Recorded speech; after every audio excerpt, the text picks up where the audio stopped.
Hai, selamat datang alias Wilujeng Sumping di Urusai Tale, channel YouTube di mana maraneh bisa ngadangukeun sebuah storytelling dari manga, manhwa, atau manhwa. Sebelum lanjut nyarita, teu aya salahnya jika maraneh mengklik tombol subscribe agar urang bisa lebih semangat dan fokus untuk terus mere konten-konten storytelling untuk kalian sararea. Leuwih panjang marga asih, selamat datang dan terima kasih. Kali ini kita akan nyarita sebuah manhwa, ya manhwa, pake W. Kalau pake W, berarti cerita ini asalnya dari Tatar Korea alias Tanah Korea, sebuah negara yang ada di semenanjung Korea, lebih tepatnya Korea Selatan. Manhwa ini ditulis oleh Brother Lim, alias Baraya Lim. Tanpa panjang kata, mari kita mulai caritana. Hiji poe di suatu tempat, loba jalema marake baju jirah ngararumpul di suatu hutan. Namun ketika para manusia sedang berkumpul, aya sakadang ucing yang bisa ngomong bahasa manusia. Ia memanggil para manusia untuk mendekatinya dan mulai menawarkan jualana. Horengan ieu ucing adalah wandering merchant, alias kucing pedagang. Para manusia akhirnya penasaran dengan apa yang ia jual, si ucing pun memperlihatkan sebuah tomat beureum kepada para manusia. Para manusia yang penasaran mulai mendekatinya, namun ketika mereka sadar yang dijual hanyalah tomat ceri biasa, mereka tidak tertarik, karena tomat ceri bukanlah hal berharga untuk dibeli. Tetapi si ucing adalah pedagang handal. Ia berguru kepada salah satu pedagang di Tanah Abang dan menjadi pedagang kelas platinum dengan pengalaman 5 tahun berjualan celana jin di pasar Tanah Abang. Si ucing pun mulai memperlihatkan keahlian berdagangnya. Ia berkata jika tomat ceri itu bukanlah tomat biasa. Ia pun menyuruh manusia untuk mengecek tomat tersebut di status window mereka. Ya, sedikit info, jika cerita ini berlatarkan dunia di mana para manusia bisa menggunakan ilmu sihir untuk bertarung dan menilai suatu barang dengan status window mereka. Setelah melihat kemampuan buah tomat ceri ini, para manusia khususnya para awewe, ngucap astag tiktuk tereleng karena hanya memakan sebiji saja, bisa mengurangi 10 gram lemak dalam tubuh. Kalau efeknya gini, wanita mana yang tidak tertarik dengan khasiat seperti ini? Jika ia memakan buah tomat sebanyak 10 buah, maka 100 gram lemak dalam tubuh menghilang. Ini adalah impian para wanita yang selalu ingin terlihat kutilang alias kurus tinggi langsing.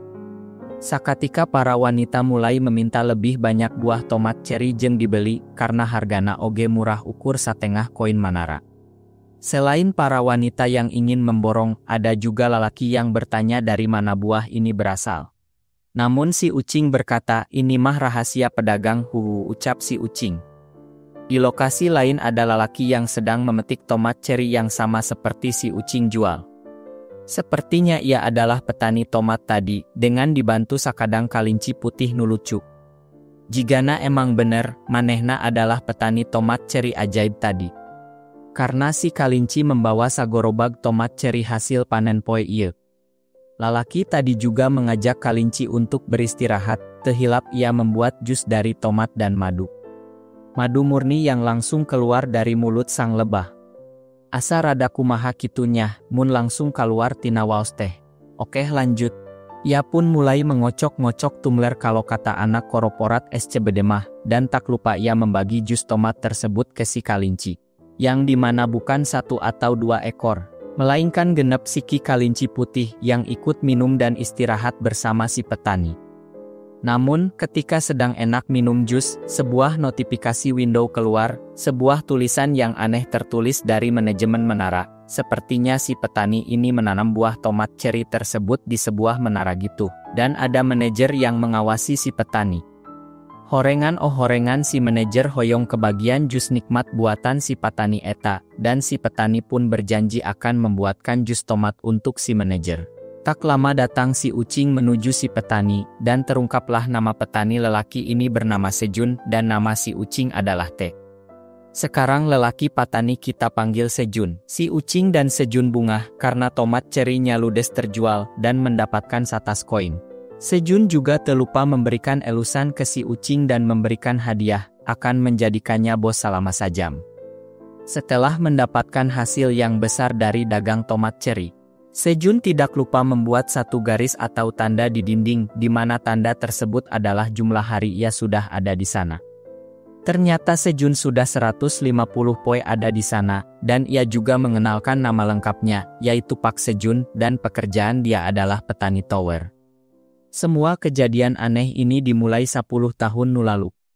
Sebuah menara hitam ujuk-ujuk ada di tengah daerah Gangnam kota Seoul. Tapi hal ini juga terjadi di seluruh kota yang ada di dunia, seperti New York, Paris, Roma, dan tak terkecuali kota Cimahi. Semua negara menyelidiki apa dan siapa menara misterius ini. Bukan hanya hitam besar dan tinggi, menara ini juga terbuat dari material yang sangat kuat, bahkan bom nuklir tak bisa membuatnya berlubang. Lalu tiba-tiba ada sekelompok orang yang ujuk-ujuk keluar dari menara tersebut. Mereka berkata jika mereka kasedot ke dalam menara dan semua menara di dunia terhubung kepada satu menara. Seperti login ke game FF, walau lokasi dan HP-nya berbeda-beda, namun bisa bermain dan boyah bersama, jeung urang di seluruh dunia. Dan juga dengan adanya monster di setiap lantai, dan bagi setiap orang yang berhasil memfinis monster yang ada di sana, mereka akan mendapatkan hadiah yang berbeda. Dengan adanya info hadiah, yang sudah pasti bisa membuat para manusia bergelimang harta, di mana manusia munges ngadangu kata hadiah matanya langsung hejo, dan berbondong-bondong ingin masuk ke menara untuk neangan hadiah, walau nyawa taruhannya. Hal ini juga yang menjadi celah oleh para pengusaha untuk memperjualbelikan tiket masuk menara kepada masyarakat umum. Mereka melelang tiket masuk seharga 150 juta won dan juga Senin harga naik jadi 200 juta won. Tapi di lokasi lain, aya si ibu nu sewot ningali harga tiket masuk tower, si ibu pun ngadumel. Geus mah duit beak, nyawa oge leungit. Sejun nu aya di gireun si ibu ukur bisa nyengir doang. Karena si Sejun oge sedang nabung jeung masuk ka tower. Tapi duitna ukur aya 12 juta won, karak 10% dari harga tiket sekarang. Komo deui poe Senin harga naik, maka masuk ke tower hanyalah sekedar mimpi bagi Sejun. Namun dengan kekuatan penulis, Sejun yang sedang ngalamun menjadi petani yang sukses dan bermimpi menikahi idol impiannya, dikagetkeun dengan adanya sebuah lubang hitam ujug-ujug nongol di depan Sejun. Tepake babi bu, Sejun lompat menuju lubang hitam karena kalau mau masuk secara legal mah, moal mungkin kejadian. Dan Sejun sampai di tempat nu asing, tempat nu leuwih mirip goa, kaget, rewas, Sejun hanya bisa berteriak tanpa ada orang yang bisa menolongnya. Kumaha rek ditolong, Sejun ada di puncak menara hitam misterius ini. Akan tetapi, ada sosok lain yang merasa ada yang berbeda dengan menaranya. Ternyata dia adalah seorang manajer, atau lebih tepatnya senaga di menara tersebut. Dan chapter 1 pun taman. Buat mararaneh yang suka video seperti ini, jangan lupa subscribe, like dan komen, biar saya semakin semangat ngetik dan bikin videonya.